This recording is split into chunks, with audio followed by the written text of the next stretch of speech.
Niki sekedhik mawon kula boten kata-kata matur pertama tentang pentingnya maca surat Yasin. Khususnya kangge ahli kubur, ini terutama panjenengan sing biasa kulino yasinan nggih. Kersane pirsa sekedhik mawon. Surat Yasin niki surat Makkiyah nggih. Kecuali ayat napa niku ayat ke-45 niku Madaniyah. Nah, Makkiyah itu artinya surat sing temurun sebelum Nabi hijrah. Entah ning di panggone pokoknya masih orang ning Mekah, walaupun bukan di Mekah asal belum hijrah, itu namanya surat Makkiyah. Kalau Madaniyah itu surat yang turun setelah hijrahnya Nabi, walaupun ketika posisinya tidak di Madinah, maka disebut surat Madaniyah. Dan ini Imam Al-Qurtubi menjelaskan ketika di awal surat Yasin, beliau mengatakan wahiyya makkiyatun bi ijma'in wahiyya 83 ayatan. Jumlahnya ini ada 83 ayat. Secara ijma' ini disebut surat Makkiyah. Hanya sebagian illa anna firqatan qalat inna qawlahu ta'ala wa naktubu ma qaddamu wa atharahum. Ayat niki ini ayat ke-12 turunnya kepada Bani Salimah dari kalangan Ansor ketika mereka punya keinginan untuk meninggalkan rumahnya kemudian pindah ke rumah yang dekat dengan masjidnya Kanjeng Nabi. Jadi maksudnya kepingin dekat dengan masjid supaya kalau sholat itu enak langsung, tidak jauh-jauh. Tapi malah Kanjeng Nabi Shallallahu Alaihi Wasallam dawuh diarokum, ngoten nggih. Justru lebih baik kalian jauh dari masjid, tetap manggon ning omahmu sing ado teko masjid. Karena dengan begitu langkah kamu menuju ke masjid semakin jauh kan semakin banyak langkahnya. Semakin banyak langkahnya, pahalanya semakin banyak. Jadi itu yang termasuk asar. Wa naktubu napa ma qaddamu wa atharahum. Kemudian di Sunannya Abi Dawud disebutkan ada hadis begini. Qala Nabi sallallahu alaihi wasallam iqra'u Yasin ala mautakum. Bacakan surat Yasin untuk orang-orang yang sudah wafat meninggal di antara kalian. Kemudian ada hadis dari Ummi Darda anin Nabi sallallahu alaihi wasallam qala ma min mayyitin yuqra'u alaihi suratu Yasin illa hawwanallahu alaih. Tidak ada satu mayit yang dibacakan surat Yasin itu mesti bakal diringanno kali Allah Ta'ala di alam kuburnya. Kalau misalnya kok disiksa nggih bakal diringanno. Lek wong mukmin sing boten disiksa nggih tambah diangkat derajatnya dengan dibacakan surat Yasin. Kemudian Rasulullah SAW juga bersabda, man qara'a surat Yasin fi lailatin ibtigha'a wajhillah ghufira lahu fi tilkal lailah. Barang siapa yang membaca surat Yasin di suatu malam, mocone niku krana golek ridhone Allah, mongko dalu niku mesti disepuro kali Allah. Jadi Yasin ini selain bermanfaat untuk orang yang kita kirimi yang sudah meninggal, juga bermanfaat untuk yang membaca. Nah, di hadis yang lain disebutkan bahwa inna fil Qur'ani la suratan tashfa'u li qurra'iha wa yughfaru li mustami'iha ala wahya suratu Yasin tud'a fit Taurati al-Mu'immah.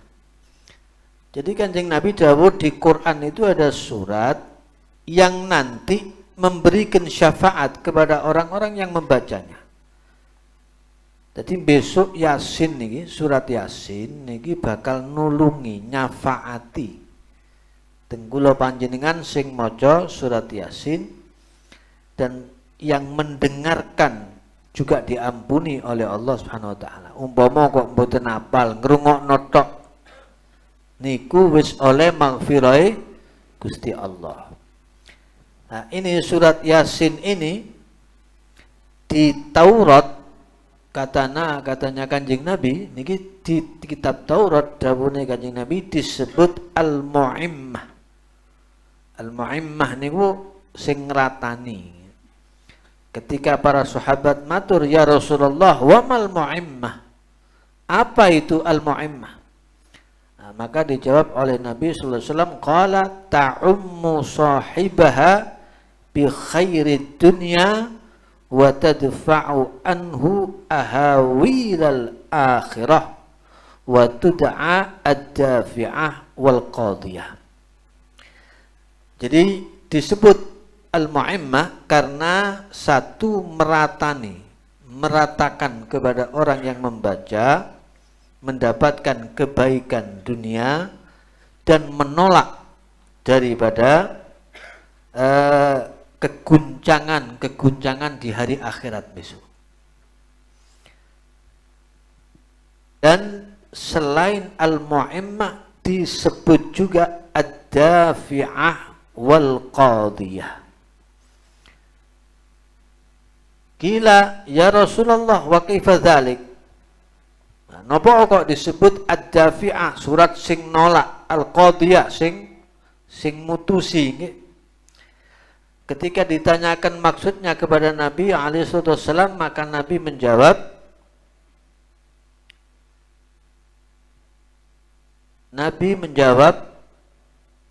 tadfa'u an sahibiha kulla su' wa taqdi lahu kulla hajatin wa man qara'aha adalat lahu 20 hajjah wa man sami'aha kanat lahu ka alfi dinarin tasaddaqa biha fi sabilillah wa man katabaha wa syaribaha adkhalat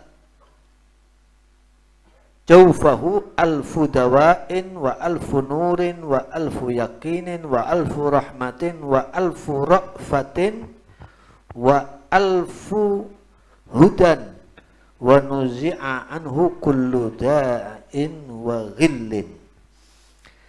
Jadi surat Yasin ini besok nolak kaulawan, jenis kejelekan apapun di dunia ini. Kalau kita ahli baca surat Yasin bakal ditolak, dilindungi kita dengan surat Yasin tersebut. Kemudian hajat-hajat kita itu kalau kita baca Yasin insya Allah mujarrabah untuk mengqadai hajat-hajat kita supaya diijabah oleh Allah Subhanahu wa taala. Dan siapa yang membacanya satu kali membaca surat Yasin, ini pahalanya sama dengan 20 haji. 20 kali haji. Yang mendengarkan ngerungokno wacanan surat Yasin, maka orang itu orang itu seperti orang yang sedekah 1000 dinar fisabilillah. 1000 dinar itu banyak sekali itu ya. Dinar itu uang kepingan emas. Kemudian waman katabaha wa syaribaha, siapa yang nulis surat Yasin. Kemudian setelah itu dicampur dengan air, terus airnya diminum, maka udkhilat, ya, jaufuhu, akan dimasukkan ke dalam perutnya orang itu 1000 macam obat dari penyakit, 1000 macam cahaya, ada 1000 keyakinan, 1000 rahmat, 1000 ra'fah, rasa welas, nggih, teng wong Islam. Kemudian 1000 hidayah pitutuh, dan akan dicabut dari dia semua penyakit kullu da'in wa ghillin, ya penyakit zahir, ya penyakit ati, termasuk nyimpen kebencian nang wong Islam niku al-ghil. Niku kabeh diilangi barokah maca surat Yasin. Surat Yasin niki disebut teng hadis qalbul Quran. Hatinya Al-Quran. Niku surat Yasin. Dan nanti ahli surga niku, Pak, mboten maca Quran. Nggih. Wis yurfa'u anhumul Quran. Kecuali 2 surat. Yaqra'u ahlul jannati Thaha wa Yasin faqat.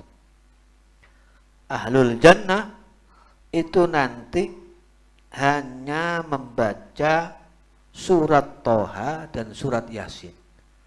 Jadi Masya Allah niki surat sing bakal diwaca sampai besok teng surga. Jadi nanti di surga, ahli surga itu membaca surat Thaha dan surat Yasin. Nah, ini banyak hadis-hadis tentang surat Yasin yang tidak akan kami sebutkan satu persatu untuk menyingkat waktu. Kemudian sedikit, ini pentingnya supaya kita ini ngerti, ya. Perlu nih tahlilan, perlu nih haul, nggih, kirim donga ke ahli kubur, ini pentingnya seperti apa itu, ya, supaya kita tahu, tidak sekedar cuma ngelakoni tok, tapi roh maksudnya, roh karepe gitu, ya. Ini di kitab Hujjatu Ahli Sunnah wal Jamaah karangan Syekh Ali Maksum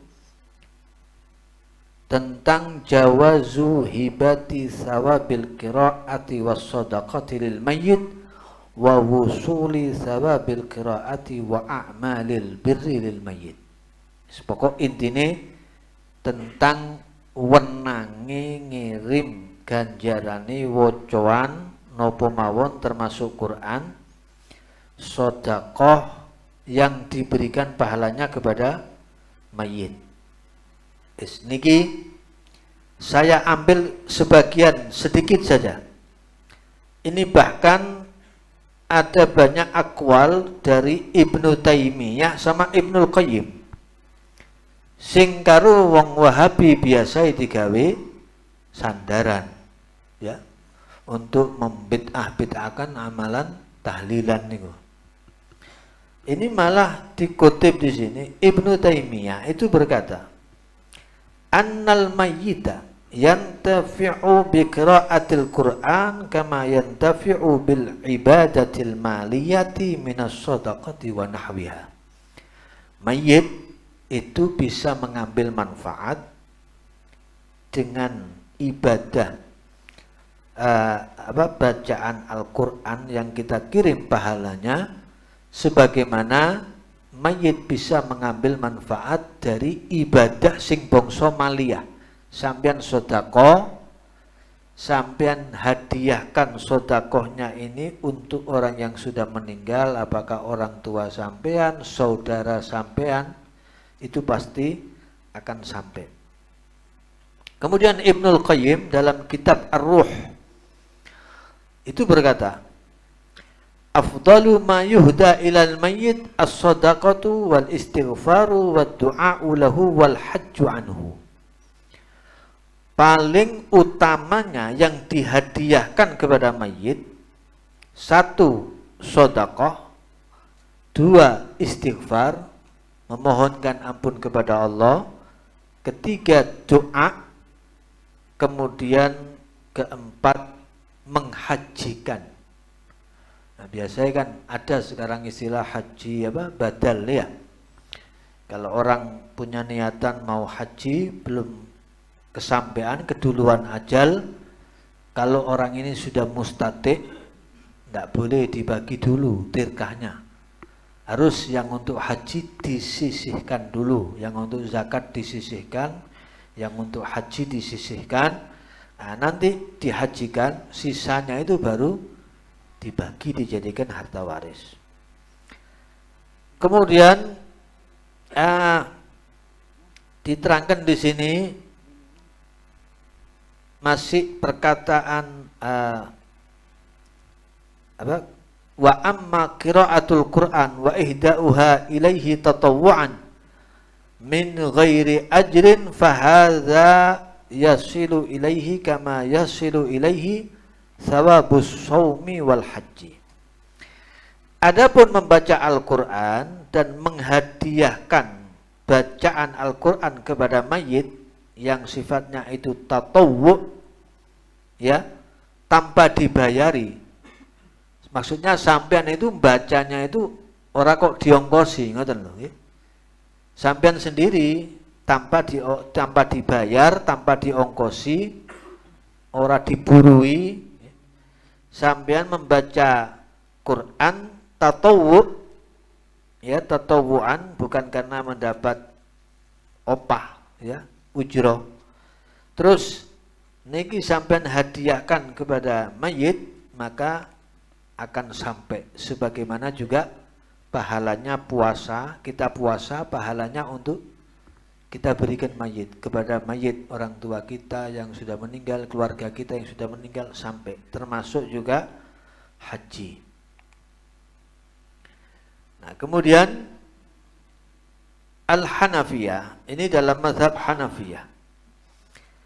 Mazhab Hanafiyah ini mengatakan begini, wa dhahabal hanafiyatu ila anna kullaman ata bi'ibadatin sawa'un kanat shadaqatan am qira'ata qur'anin au ghaira dhalik min anwa'il birri lahu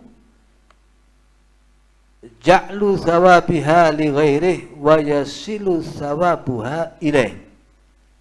Jadi kata pendapat dari Imam Hanafi dan para ulama Hanafiyah bahwa siapa saja yang melaksanakan ibadah, baik itu berupa sedekah, bacaan Al-Quran, atau yang selain sedekah dan bacaan Al-Quran dari berbagai macam amalan kebaikan, itu pahalanya untuk lahu untuk dia yang membaca, yang mengamalkan dapat pahala sendiri.